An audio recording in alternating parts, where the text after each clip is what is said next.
자, 지난 시간에 이어서 우리 70회 FAT 1급 8번 부가가치세에 관련된 항목들을 문제를 보도록 할게요. 다음 중 부가가치세법상 과세기간에 대해서 물어보고 있네요. 과세기간에 대한 설명으로 옳지 않은 것 찾으라고 합니다. 법인 사업자인 일반 과세자의 일기 예정 신고 기간은 1월 1일부터 3월 31일까지다 라고 되어 있네요. 이거를 보시게 되면 혹시 정리가 필요하신 부분을 갖다가 이걸로 여러분 정리를 하세요. 과세 기간에 대해서 우리 부가세법은 크게 1기와 2기로 구분을 합니다. 그래서 1기는 여기 예정, 확정 이 두 가지로 나누죠. 예정, 확정.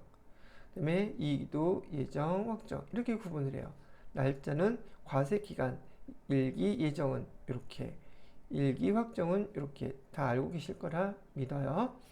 그 다음에 이런 그 과세기간 동안에 발생했던 부가가치세에 대해서 부가가치세 신고 납부는 언제까지 해야 돼요? 과세기간이 끝나는 날 다음 달 25일까지. 물론 휴일이나 공휴일인 경우에는 그 다음 날까지예요. 그러면 6월 30일에 다음 달 25일까지, 9월 30일에 다음 달 25일이니까 10월 25일까지, 11월 31일인 경우 다음 달 1월 20일까지 이렇게 납부를 해요. 여러분이 부가세법에서는 기본적으로 사업자를 구분할 줄 아셔야 돼요. 사업자는 크게 사업자와 비사업자, 우리 개인들을 얘기하는 거죠. 비사업자로 나누는데 지금 여기에서는 비사업자를 다루는 것이 아니라 사업자를 다루는 것이기 때문에 사업자의 구분을 먼저 구분할 줄 아셔야 된다는 얘기죠. 이 사업자는요, 부가세가 부과되는 과세사업자, 그 다음에 부가세가 면제되는 면세사업자로 크게 나뉘어져요. 여기서 이 면세사업자는 부가세법상의 사업자가 아니라는 거, 얘는 법인세법과 그 다음에 소득세법상의 사업자라고 기억을 하시면 되겠어요. 중요한 건 이 면세사업자는 부가세법상의 사업자가 아니므로 부가가치세 신고납부 의무가 없다는 얘기예요. 그러면 부가세와 관련된 사업자는 이렇게 과세사업자인데 우리는 이 과세사업자를 일반 사업자와 간이 사업자로 또 구분을 해요. 우선 간이 사업자는 일정한 그 기간 동안에, 즉 1년이라는 기간 동안에 간이 과세자의 과세 기간은 1년이에요. 1월 1일부터 12월 31일. 거기에 반해서 일반 사업자는 법인과 개인으로 구분이 되는데 법인은 기본적으로 모든 부가가치세 신고 기간에 다 신고를 해야 돼요. 예정, 확정, 예정, 확정. 거기에 반해서 개인인 일반 사업자는 예정 신고 때는 국세청에서 고지가 되니까 별도로 자기가 스스로 그 부가세 신고를 하지 않아도 돼요. 예정 신고 때는. 그런데 확정 신고 때는 당연히 본인이 알아서 신고를 해야 되겠죠. 그 다음에 이기 때도 마찬가지고요. 그런데 얼마 전에 좀 법이 개정됨으로 인해서 법인 사업자 중에서도요. 여기다 써놔야 될까? 요 법인 사업자 중에서도 영세한 법인 사업자들이 있어요.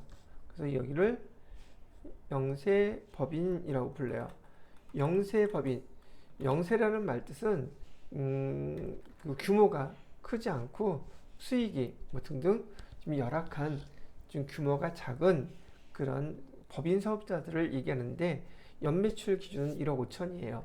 그래서 1억 5천 이하인 법인을 영세법인이라고 해놓고 이 영세법인은 여기 개인 사업자와 똑같이 예정신고는 하지 않아도 되고 확정신고만 하라고 이게 하나가 추가가 됐어요.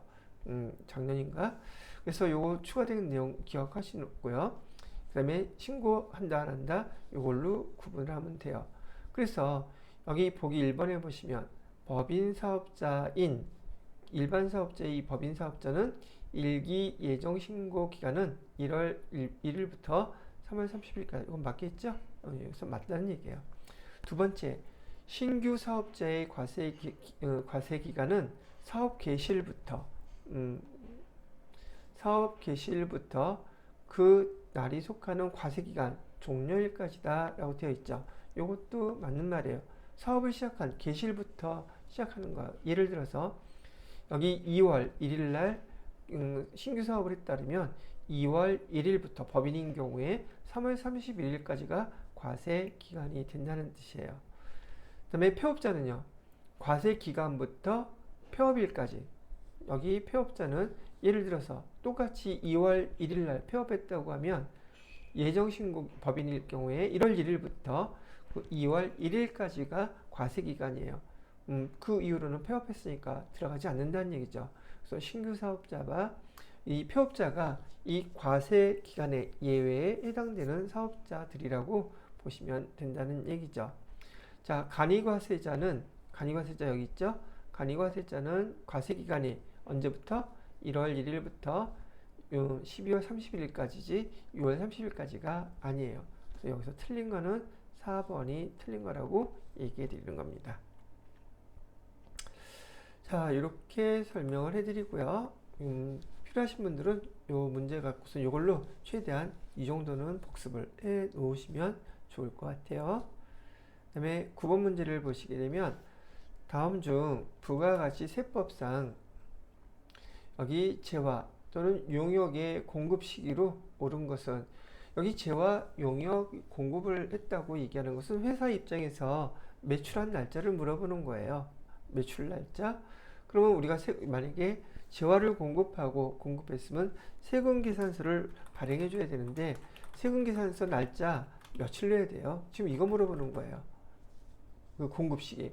이 공급 시기가 물건을 팔았을 때, 즉 우리가 재화로 보는 것들, 뭐 서비스는 용역을 해놓은 것들 다 좋은데 여러분들이 여기에서 해당되는 용어들을 구분할 줄 아셔야지 돼요. 기본적으로 재화는 기본적으로는 인도 또는 양도했을 때가 공급시기예요. 이게 팔았을 때, 물건 팔 때 넘겨주는 거.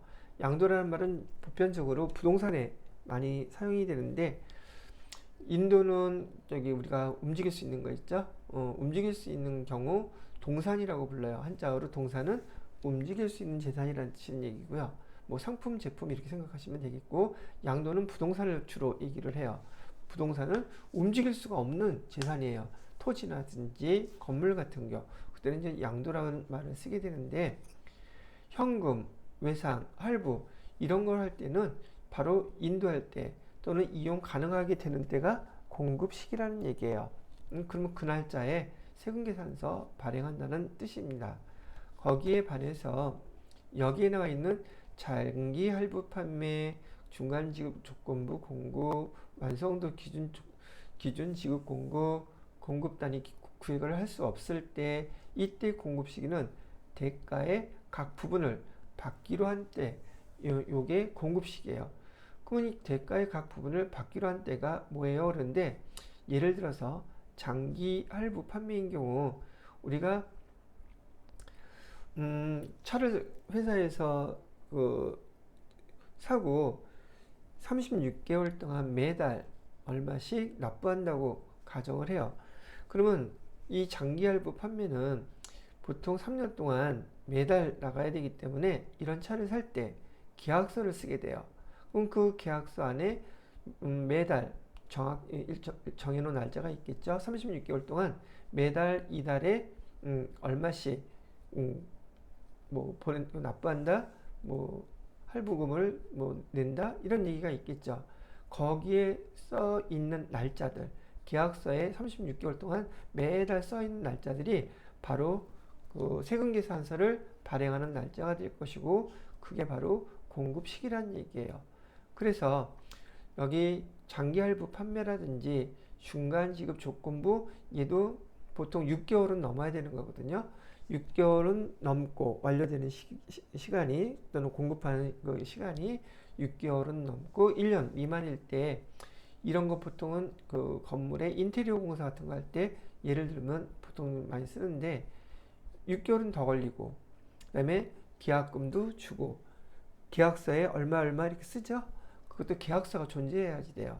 그 다음에 이건 건물을 지을 때도 마찬가지고 계약서에 따라서 진행되는 것들은 그 표현을 대가의 각 부분을 받기로 한 때, 요때가 바로 공급 시기예요. 이렇게 얘기하는 거고, 공급 단위를 구획할 수가 없다는 말 뜻은 지속적으로 공급되는데 그 한 달을 기간을 나누기 위해서 잠깐 멈출 수가 없는 그런 서비스를 제공 또는 물건을 제공할 때예요. 대표적인 게 그 전기 또는 여러분 휴대폰에서 사용하는 그 데이터, 통신 이런 것들 전기도 공급받기 위해서 그 전력공사하고 전기 공급 계약서라는 게 있습니다. 그다음에 여러분 휴대폰 샀을 때에도 휴대폰 그 데이터 그 제공 서비스 계약서가 있어요. 그 계약서에 의해서 청구가 되는 금액들이기 때문에 공급 시기는 그 계약서에 써 있는 날짜, 즉 걔를 부가세법에서 얘기하는 용어로 대가의 각 부분을 받기로 한 때라고 이렇게 표시를 해 놨어요. 자, 그다음에 재화의 간주 공급. 재화의 간주 공급은 재화가 공급됐는데 실제로 판매된 게 아니라 무상으로 공급하는 경우예요. 얘를 갖다가 다른 말로 하게 되면 무상 공급인데 공급 시기가 얘는 언제예요? 뭐 간단한 예로 우리 회사가 두 군데가 있어요. 우리 회사가 A라는 회사도 있고요, B라는 회사도 있고 지금 우리가 두 군데 회사를 갖다가 경영하고 있단 말이죠. 그러면 같은 회사에서 같은 회사로 물건을 보내게 되면 얘도 재화의 공급이냐? 무슨 같은 회사끼리 공급하는데 저기 재화의 공급이고, 재화의 공급이라면 A 회사에서 B 회사로 세금계산서를 발행한다 그러는데 일반적으로 그렇게 하지 않는단 말이죠. 그런데 세법에서는 이렇게 되는 경우 무상 간주 공급으로 보는 경우를 설명을 해놨어요. 거기에 해당된다 그러면 이를 갖다가 공급한 것으로 보아서 무상 공급이라 할지라도 공급한 거로 봐서 부가가치세, 매출세액 납부하라고 한단 말이죠. 그러면 이런 간주 공급에 해당됐을 때 그 공급 시기는 언제로 봐야 돼요? 공급한 게 사용되거나 소비됐을 때 또는 폐업했을 때 그때가 공급 시기라고 얘기를 하는 거랍니다.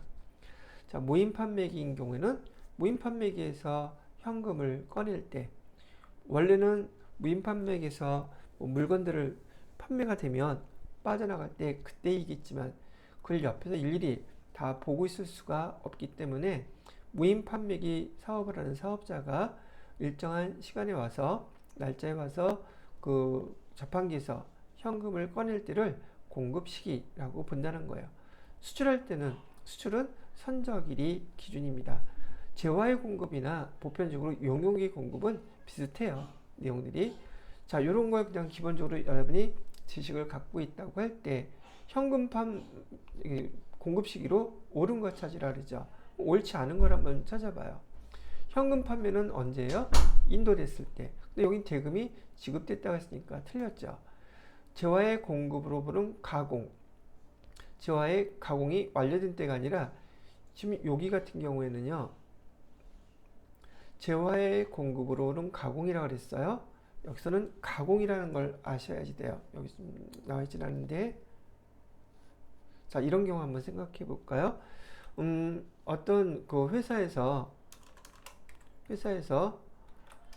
협력업체한테다가 가공을 맡겼어요. 가공을 맡겼는데 물건 좀 만들어 달라고 했다는 거예요. 그런데 이 가공을 하는 업체가 그 만들 수 있는, 만약에 의류라고 가정했을 때 의류와 관련된 모든 재료, 원재료 뭐 등등 뭐 디자인 할 것 없이 모든 걸 다 제공을 해줬어요. 그리고 그들의 그 가공 능력, 기계, 노동력 그것만 활용해서 옷을 완성해서 납품해 달라고 했단 말이죠. 이런 경우에는 우리는 가공으로 봐요. 가공이라고 본다는 것은 용역이라고 본다는 뜻이죠. 가공한 것을 뭐라고 본다? 용역만 제공했기 때문에. 근데 이런 경우도 있겠죠. 이 의류를 만드는데 그 의류를 만들기 위해서 일부 지퍼라든지 그다음에 레이스라든지 단추라든지 아니면 그 원단이라든지 전부 구매를 해갖고서는 완성한 다음에 이 회사에다 납품을 하게 되면 이런 경우는 재화로 구분한단 말이죠. 가공업체에다가 가공을 맡겼다 할지라도 일부 또는 전부를 구입해서 완성된 제품을 이 회사에다가 공급하면 그건 재화의 공급으로 보는데, 모든 원재료나 등등을 다 이 회사에서 제공해주고 그다음에 완성만 해서 그 의류를 납품하게 되면 이때는 용역으로 구분한단 말이에요. 이해가 되셨나요?